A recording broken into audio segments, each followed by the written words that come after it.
ଜଗତରନାଥ ଜଗନ୍ନାଥ ରଥ ଆରୂଢ଼ ପୂର୍ବରୁ ଖେଚୁଡ଼ି ଡାଲମା କ୍ଷୀରି ଭଜା ଏସବୁ ଖାଇ 7 ଦିନ ପାଇଁ ମାଉସୀ ମା ଘରକୁ ଭାଇ ଭଉଣୀକୁ ନେଇ ଆସନ୍ତି ବୁଲିବା ପାଇଁ। ଆପଣମାନେ ତ ସମସ୍ତେ ରଥଯାତ୍ରା ଦିନ ବନେଇଥିବେ ଖେଚୁଡ଼ି ଡାଲମା ଇତ୍ୟାଦି, କିନ୍ତୁ ଯେହେତୁ ଏବେ ମାଉସୀ ମାଙ୍କ ଘରେ ଜଗତରନାଥ ଜଗନ୍ନାଥ ଅଛନ୍ତି, ତେଣୁ ମୁଁ ଆଉ ଥରେ ଆଜି ଖେଚୁଡ଼ି ବନଉଛି। ଦର୍ଶକ ବନ୍ଧୁ ସମସ୍ତଙ୍କୁ କରୁଛି ମୁଁ ପ୍ରଣିପାତ। ମା ଗେଲୁ ହାଣ୍ଡିଶାଳକୁ ଆପଣମାନଙ୍କୁ ବହୁତ ବହୁତ ସ୍ୱାଗତ। ସବୁଠୁ ସହଜରେ କମ୍ ସମୟରେ ଖେଚୁଡ଼ି ସହିତ ଗଜା ମୁଗ ବେସର ଆସନ୍ତୁ କରିବା ପ୍ରସ୍ତୁତ। ପୁରା ଭିନ୍ନ ଶୈଳୀରେ ବହୁତ ବଢ଼ିଆ ଲାଗିବ। ତେବେ ଆସନ୍ତୁ ଆଜିର ପ୍ରସ୍ତୁତି ଆରମ୍ଭ କରିବା। ଏଠି ଦେଖନ୍ତୁ ମୁଁ ନେଇଛି 2 ଗିନା ବାସୁମତୀ ଚାଉଳ ବା ଗୋବିନ୍ଦ ଭୋଗ ଚାଉଳ, ଯେଉଁ ଚାଉଳଟା କି ବଢ଼ିଆ ବାସ୍ନା ହେଉଥିବ, ଯାହାଫଳରେ କି ଖେଚୁଡ଼ି ବହୁତ ବଢ଼ିଆ ଲାଗିବ, ବାସ୍ନା ବି ବହୁତ ବଢ଼ିଆ ହେବ।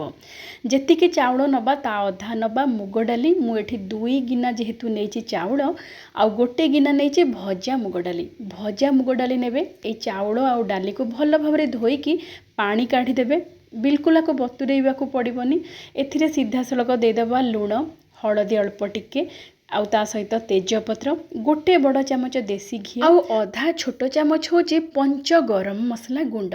ପଞ୍ଚ ମସଲା ଗୁଣ୍ଡ ମାନେ ଗୁଜୁରାତି, ଅଳେଇଚ, ଡାଲଚିନି, ଲବଙ୍ଗ ଆଉ ଜାଇଫଳ। ଏସବୁକୁ ଭଲ ଭାବରେ ଗୁଣ୍ଡ କରିକି ଏଥିରେ ମିଶାଇବେ। ବହୁତ ବଢ଼ିଆ ଲାଗିବ ଖେଚୁଡ଼ି, ବାସ୍ନା ବି ବହୁତ ବଢ଼ିଆ ହେବ। ତା ସହିତ ଟିକେ ହେଙ୍ଗୁ ଦେଇକି ଆଉ ଅଦା ଖଣ୍ଡେ, ଅଧା ଇଞ୍ଚର ଖଣ୍ଡେ ଅଦାକୁ କୋରିକି ଏସବୁକୁ ଭଲ ଭାବରେ ଗୋଳେଇ ଦେବା। ଭଲ ଭାବରେ ମିଶାଇ ଦେବା। ହାଲକା ହାତରେ ମିଶାଇବେ, ବେଶୀ ଜୋରରେ ତାକୁ ଘଷିବେନି, ନଚେତ୍ କ'ଣ ହେବ ନା ଚାଉଳ ଭାଙ୍ଗିଯିବ। ସେଥିପାଇଁ ଧୀରେ ଧୀରେ ଆମେ ଭଲ ଭାବରେ ହାଲକା ହାଲକା ହାତରେ ଗୋଳେଇ ଦେବା। ଏମିତି ଗୋଳେଇ ସାରିବା ପରେ ଗୋଟେ ବଡ଼ ଥାଳି ହେଉ କିମ୍ବା ଗୋଟେ ଜାଲି ସାହାଯ୍ୟରେ ଆମେ ତାକୁ ଟିକେ ଭଲ ଭାବରେ ସ୍ପ୍ରେଡ୍ କରିକି ବା ଖେଳେଇକି ରଖିବା।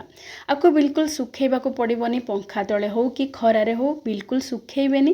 ଏମିତି ଟିକେ ବଡ଼ ଜାଗାରେ ନେଇକି ଟିକେ ଚାରିଆଡ଼କୁ ଖେଳେଇ ଦେଲେ ମାତ୍ର 10-15 ମିନିଟ୍ ଏମିତି ଛାଡ଼ିଦେବେ, ଯାହାଫଳରେ କି ଉପରେ ଯେଉଁ ଟିକେ ପାଣି ଅଂଶ ଥିବ ସେଇ ପାଣି ଅଂଶଟା ଟିକେ ହାଲକା ଶୁଖିଯିବ ଆଉ ଚାଉଳ ଡାଲି ବଢ଼ିଆ ସେ ବତୁରିଯିବ। ଏମିତି ଆମେ 10-15 ମିନିଟ୍ ପାଇଁ ଛାଡ଼ିଦେବା। ଏବେ ଦେଖନ୍ତୁ, ଏବେ ଆମେ ନେବା ପାଣି ମାପିକି ନେବା। ଯେହେତୁ ଆମେ ନେଇଛେ 3 ଗିନା ଚାଉଳ ଆଉ ଡାଲି ମିଶାଇକି, ସେଥିପାଇଁ ଏଠି ଦେବା 6 ଗିନା ପାଣି। ତା ମାନେ ଚାଉଳ ଡାଲି ହେଇକି ଯେତିକି ହେବ ତାର 2 ଗୁଣ ନେବେ ପାଣି। ତା ସହିତ ମୁଁ 1 ଗିନା ନେଇଛି ଚିନି, ଆକୁ ଗରମ କରିବାକୁ ଛାଡ଼ିଦେବା ବା ଫୁଟେଇବାକୁ ଛାଡ଼ିଦେବା ଏଇ ପାଣିକୁ।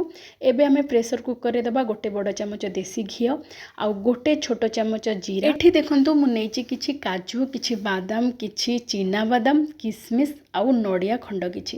ତା ସହିତ ଆପଣମାନଙ୍କୁ ଯାହା ପସନ୍ଦ ଡ୍ରାଏ ଫ୍ରୁଟ୍ସ ଆପଣମାନେ ନେଇପାରିବେ।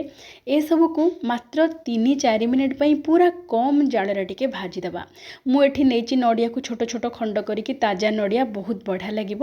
ଆପଣମାନେ ଚାହିଁଲେ କିଛି ନଡ଼ିଆ କୋରା ମଧ୍ୟ ଏଠି ଦେଇପାରିବେ। ଏସବୁକୁ ଲୋ ଟୁ ମିଡ଼ିୟମ୍ ଫ୍ଲେମ୍ରେ 2-3 ମିନିଟ୍ ପାଇଁ ଭାଜିଦେବେ, ଯାହାଫଳରେ କି ଏସବୁ ଡ୍ରାଏ ଫ୍ରୁଟ୍ସ ବଢ଼ିଆ ଭାବରେ ଭାଜି ହେଇଯିବ। ତାପରେ ଆମେ ଚାଉଳ ଆଉ ମୁଗ ଡାଲିକୁ ଯେଉଁ ଖେଳେଇକି ରଖିଥିଲେ ସବୁ ଜିନିଷ ଗୋଳେଇକି ଏବେ ଆମେ ଦେଇଦେବା। ଆଉ 2 ମିନିଟ୍ ପାଇଁ ଟିକେ ଭଲ ଭାବରେ ହାଲକା ହାତରେ ଆପଣମାନେ ଗୋଳେଇବେ ବା ଟିକେ ଭାଜିବେ। ବେଶୀ ସମୟ ଭାଜିବାକୁ ପଡ଼ିବନି କି ବେଶୀ ଜାଳ ଦେଇକି ବି ଭାଜିବେନି। ହାଲକା ମାନେ ଲୋ ଟୁ ମିଡ଼ିୟମ୍ ଫ୍ଲେମ୍ କରିକି ଅଳ୍ପ ସମୟ ଭାଜିବେ। ତାପରେ ଆମେ ଏଠି ଦେବା ଯେଉଁ ପାଣିଟାକୁ ବସେଇଥିଲେ ଗରମ ହେବାକୁ, ଗରମ ଗରମ ପାଣି ଆପଣମାନେ ଦେବେ। ଯେହେତୁ ଏଇ ପାଣିରେ ଆମେ ଚିନି ପକାଇ ଦେଇଛେ ଆଉ ଚାଉଳରେ ମିଶାଇଲା ବେଳେ ଆମେ ଲୁଣ ମଧ୍ୟ ପକାଇ ଦେଇଥିଲେ, ଆଉ କିଛି ପକାଇବାର ଆବଶ୍ୟକତା ନାହିଁ। ଏବେ ପାଣି ଦେଇକି ଗୋଳେଇ ସାରିବା ପରେ 1 ଚାମଚ ଦେବା ପଞ୍ଚ ଗରମ ମସଲା ଗୁଣ୍ଡ।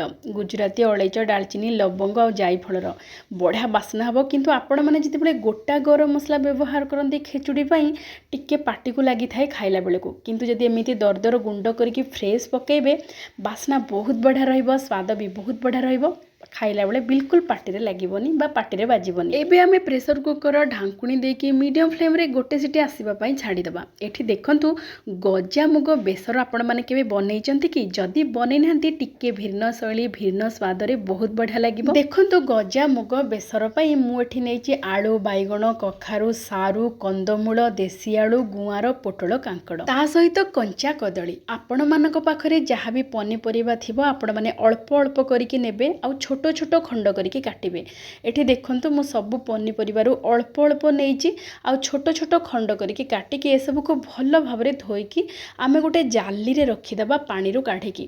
ଏମିତି ପାଣିରୁ କାଢ଼ିକି ଯଦି ଜାଲିରେ କିଛି ସମୟ ପାଇଁ ଛାଡ଼ିଦେବେ, 5-7 ମିନିଟ୍ ପାଇଁ, ଏଇ ଯେଉଁ ପନିପରିବାରେ ଯାହା ବି ପାଣି ଥିବ ଅବଶିଷ୍ଟ ପାଣି ସବୁ ନିଗିଡ଼ିଯିବ ଆଉ ଏଇ ପନିପରିବା ଟିକେ ହାଲକା ଶୁଖିଲା ହେଇଯିବ। ଏବେ ଆମେ ନେବା କିଛି ଲେଉଟିଆ ଶାଗ। आपण माने चाहिए पालंग सागरे मध्य प्रस्तुत करें किंतु लेउटिया साग भी बढ़िया लगे। लेउटिया साग को प्रथमे भल भाव धोईदेवा पानी काढ़ी जाली रे रखीदेवा जहाँफल कि पानी जहाँ थी सागरे सब बाहरी आसो तापर आम साग को काटिबा।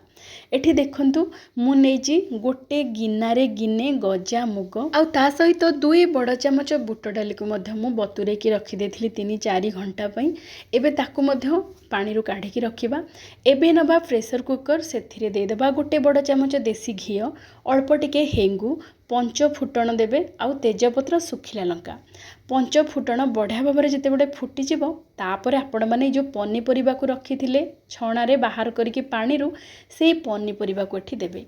आमे साधारणतः बेसर किंबा महुर जिते प्रस्तुत करती सीधा सड़क माटी हांडी हो कि जो थे आपण मैंने प्रस्तुत करती एकाथरे के मसला मसली देकी पानी देकी सिझे दिंती किंतु टिके भिन्न शैली रे एमिति थरे प्रस्तुत करंतु ए बेसर बहुत बढ़िया लगिबो खाइबा पई।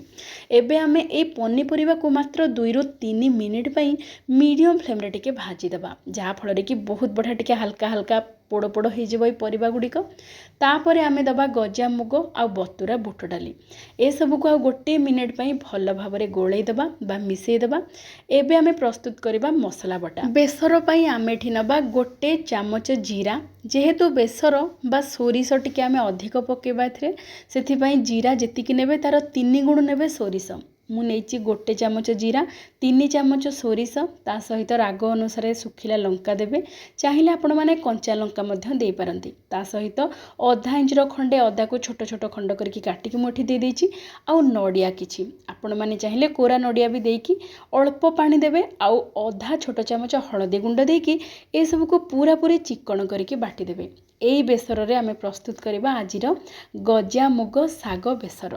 एठी देखंतु हमर प्रस्तुत हो जाइछि जो मसला एई मसला बा एई बेसर को आमे एबे देई देबा। आमे जो पनीपरिया सब भाजी की रखिथिले से पनीपरिया सब बढ़िया भाव रे एठी भाजी ही गलानी आ मसला को देकी आउ भल भाव रे गोटे मिनिट पई भाजी देबा। पनीपरिया आउ जो डाली बा गजा मुग बुट डाली ता सहित मसला को भल भाव रे गोटे मिनिट पई मीडियम फ्लेम रे भाजी सारिबा परे आमे इथरे दबा पानी। आपण माने चाहिए माटी हांडी रे मध्य प्रस्तुत करि परिबे किंतु शीघ्र हबा पई मोठी प्रेशर कुकर रे एमिति प्रस्तुत करूची।